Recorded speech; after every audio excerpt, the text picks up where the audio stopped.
we'll move on to old business, which is the Shoreline Master Plan that needs to be okayed by the town council. I have a question.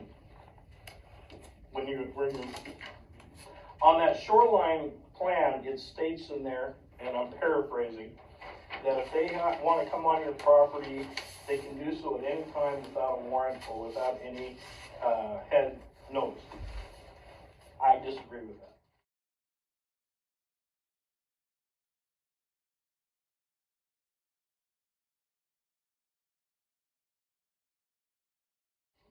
That's something you have to take up with the county. They had the public meetings. I attended almost every one of them.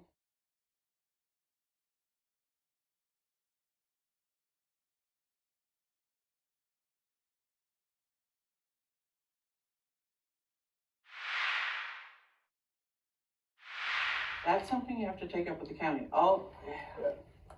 They had the public meetings. I attended almost every one of them. But then even then, what they sent out to me, what I got from, I don't know, John, did you send out the email with all that stuff on it? Yeah. It was all draft. It's not an actual. Right, this isn't even a finalized product. There we go. That's sort of what you brought here. This is all draft, half it's redacted, 75%. It's not in its final stages. We can't vote on something that's not finalized yet. We just can't do it. Additionally, and I would like to read this. This is the right of entry, and it says specifically, in violation of the 4th and 5th Amendment of the Constitution, and it says, whenever necessary to make an inspection or to enforce any provisions of this title, or whenever the shoreline administrator has reasonable cause, not proof, cause to believe that a violation of this title exists or is occurring on any property or within any building authorized, county, city, or town personnel may enter onto such property within any business at any time.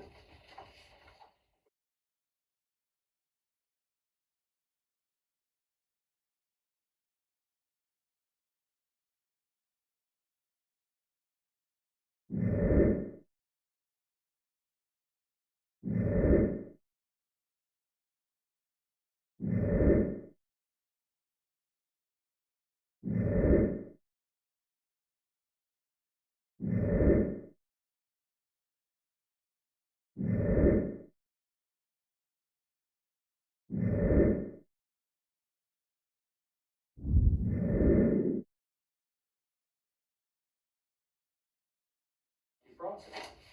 We can't do that. And so we can't violate constitutional law. We swore an oath to uphold it. So we don't have a final draft, and we have violations of the Constitution. So as far as I'm concerned, this dies right here.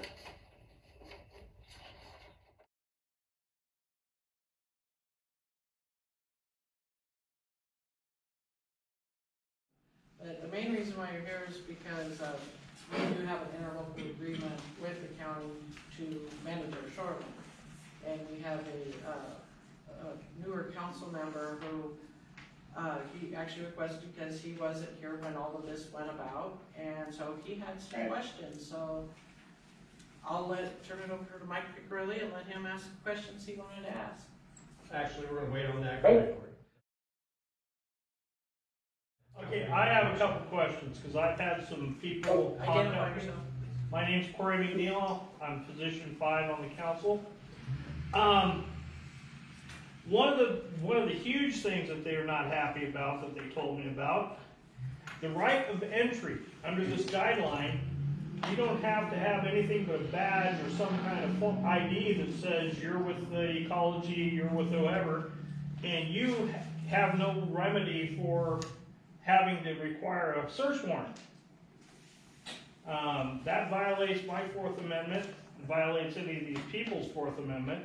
A way you have this written now, it says, whenever necessary to make a public inspection to enforce any provisions of this title, or whenever the shoreline administrator has reasonable cause to believe the violation of this title exists or is occurring on any property or within any building authorized county, city, or town, personnel may enter onto such property or within any building at any time to inspect the same or perform any duty imposed by this title.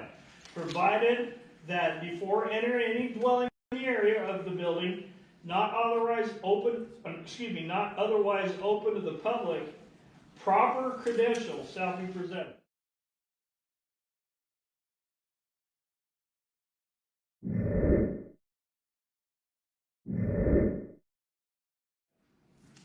It doesn't say anything about a warrant. It does, which is by law you're required to have by the Constitution. You cannot just enter anybody's property.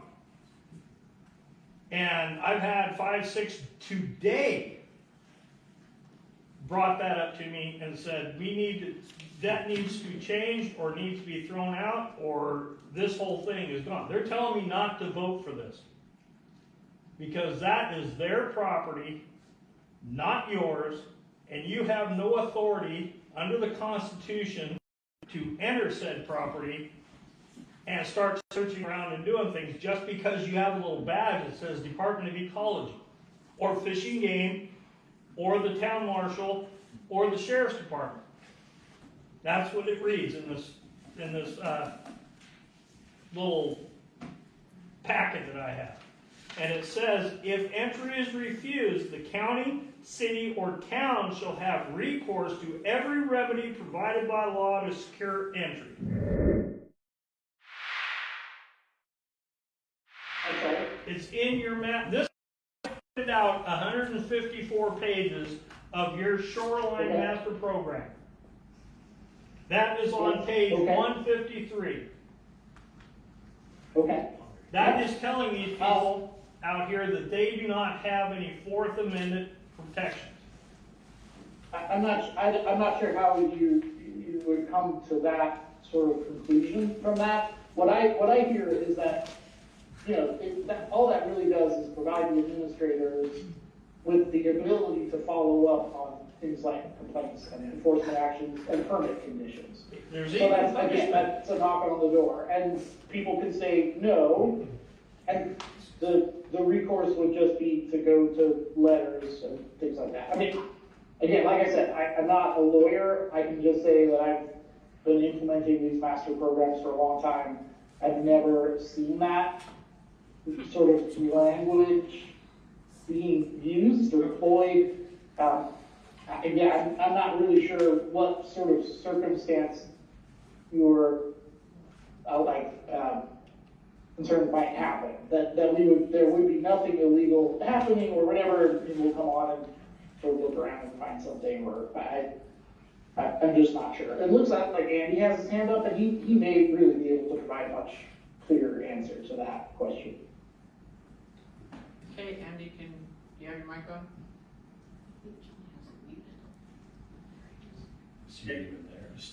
Hear me? Yes. Okay. Andy Huddleston, Monterey County Senior Planner. So that language is, like Jeremy said, tied to the violations chapter. The county, I can't speak for other agencies, obviously, on their processes as far as violations are concerned. But in Monterey County, if there is a concern or somebody's doing work in a shoreline unpermitted or unknown, a call may go to Ecology, it may come to our office. We typically get an address, phone call if we can. If not, we do what's called a letter of inquiry, where we send the letter out to the landowner and say, this is alleged to be happening at your site. Please contact us, let us know if that is true, because there's always two sides to every story. And then if it's not true, they weren't doing anything, it's usually pretty much in the story. If they were doing something they weren't supposed to do the shoreline without a permit, we ask them for voluntary compliance. That's how we handle all violations in the county, whether it's a building permit or shoreline violation. And then from that point, I would say 98% of landowners maybe just didn't know that a permit was required or needed. So we go through voluntary compliance with probably most of them. And then in the event that they should say, we're no longer communicating with the county or agencies, then we have a second letter that goes out for notice of violation correction. And then if that one doesn't, then it goes a third letter, and then that's just letting them know that it's been forwarded on to the prosecuting attorney's office for whatever action they might take. Can I, this is Richard Vogel, position 2. It sounds like that we have very specific issues here that need to be addressed and that we're concerned. And unfortunately, you guys were not provided with a list of questions ahead of time, which probably would have been a very good thing for you. So maybe we could address any, pertinent issues at this point to which maybe you could come back and readdress those either through a written document or something, or the next meeting. Because I don't think we're going to come to any answers with any of this right at this point. Sure, I guess, in this particular occasion, when it comes to these kind of enforcement provisions, I feel like I'm maybe not the right person to address it. I almost want to sort of send this up the flagpole to our Assistant Attorney General and just get a sense of how that is addressed. When all of these things were put together, they are reviewed specifically for constitutionality.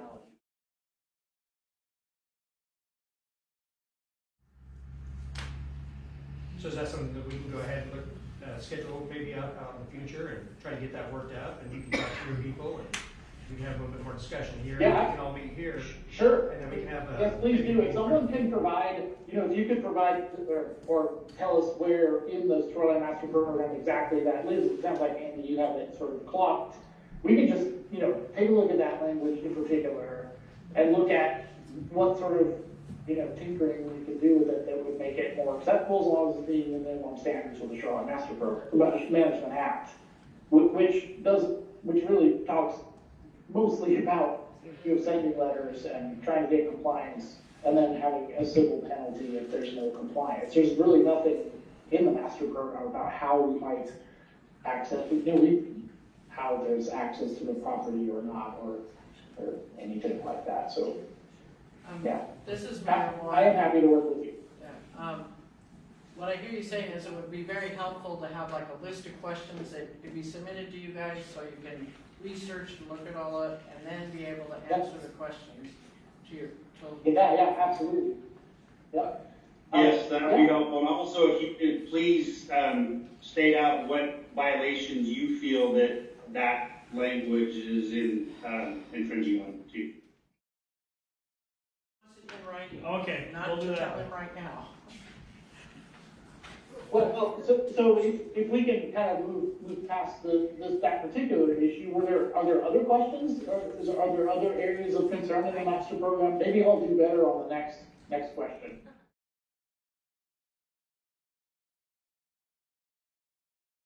I thought we were voting on the motion to either table it or move forward. Is that correct? So I move that we table it. Do I have a A second? second. All in favor? Aye. All right.